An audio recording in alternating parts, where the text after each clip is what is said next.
representatives and ask them, excuse me, not to vote for cap and trade. Yeah. Thank you. We ask when it comes up before the Senate that you also make those phone calls, and maybe they'll hear us this time.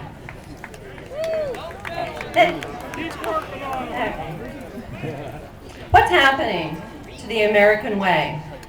Dr. Adrian Rogers once said, you cannot legislate the poor into freedom by legislating the wealthy out of freedom. What one person receives without working for, another person must work for without receiving. The government cannot give to anybody anything that the government does not take first from somebody else.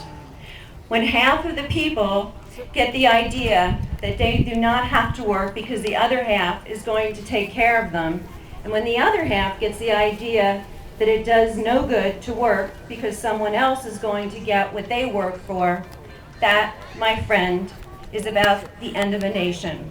You cannot multiply wealth by dividing it. And that, my dear friend, is about where we're going to stand if the stimulus plan is fully enacted and this administration continues down this path. This administration is trying to pass policies that favor some of us, but not all of us, that make no sense, that are not in our best interest, by feeding us propaganda, hoping that we aren't paying attention. Lee Iacocca asked, where are the leaders? We're blessed and honored to have an outstanding lineup of speakers today who are recognized leaders and experts in the field of economics, policy, local, state, and federal taxation, cap and trade, and medicine. They're here to help us understand some of the most complex issues of today. We want to know the truth, what's right, what's in the best interest of our families and our countries.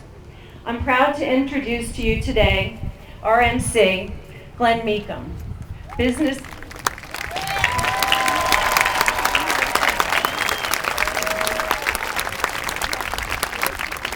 Glenn Meekum is a businessman extraordinaire, a history buff, a veteran of the Gulf War, a talk show host, and a venture capitalist. Glenn?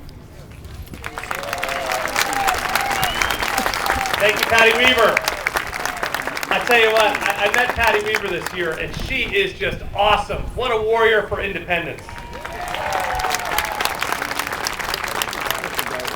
And happy Independence Day. Thank you. I wanted to start today just by thanking each and every one of you for coming here today. Because coming here today says you care about our community, about our state, and about our nation, about the United States of America. You know, 233 years ago today, our founding fathers declared independence from a repressive government that trampled on the rights of Americans. That government trampled on our life, liberty, and our pursuit of happiness. 220 years ago, after fighting and winning a difficult war of independence, our country adopted the United States Constitution. Our Constitution was adopted to keep the power of our government and any one party and any one leader from becoming too powerful. That's what our Constitution is about, the balance of power and keeping anyone, especially our government, and especially any one leader, from becoming too powerful. Yeah. Because when government becomes too powerful, when any individual or party becomes too powerful, it can't help itself. It takes away our rights. It takes away our freedoms.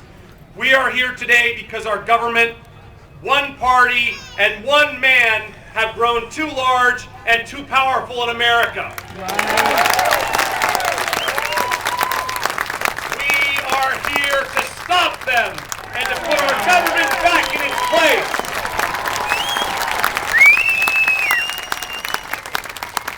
Is Barack Obama too powerful? Yeah. Are the liberal Democrats too powerful? Yes. Are they taking our country in the wrong direction? Yes! Do you want to stop them? Yes! look at our, in the military, the first thing you do is look at the situation. So let's look at our situation. We are in the middle of a very deep recession. It's perhaps the worst recession since the Great Depression. Unemployment rate, we found out yesterday, is at 9.5%. That means about 15 million Americans who are looking for work are out of work.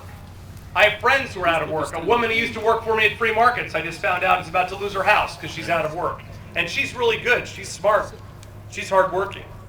Unemployment is rising even as we speak. Last month alone in June, almost 500,000 more Americans lost their jobs.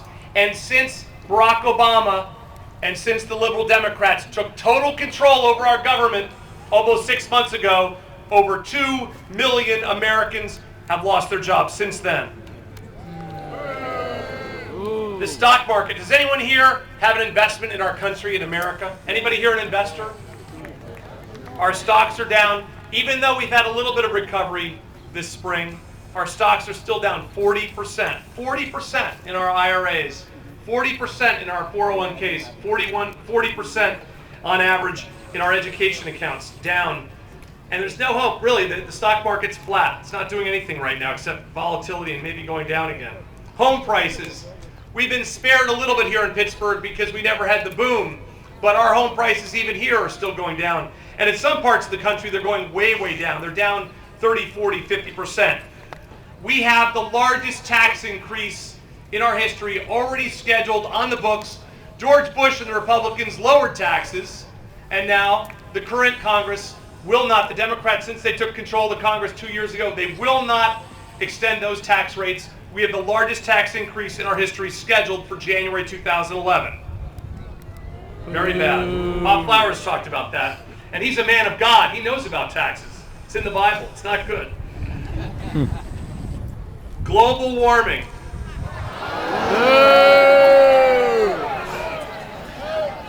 Ladies and gentlemen, we all know the truth. Anyone who lived through the last week in the northeastern or midwestern United States knows the truth.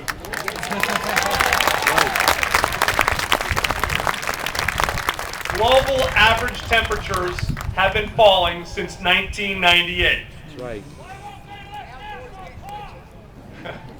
Man-made global warming is a fraud. It's a fraud. That's right. U.S. healthcare. U.S. healthcare is the best in the world. When a Saudi leader gets sick, do they stay in Saudi Arabia? No. When a Venezuelan left-wing leader gets sick, does he stay in Venezuela? No. No.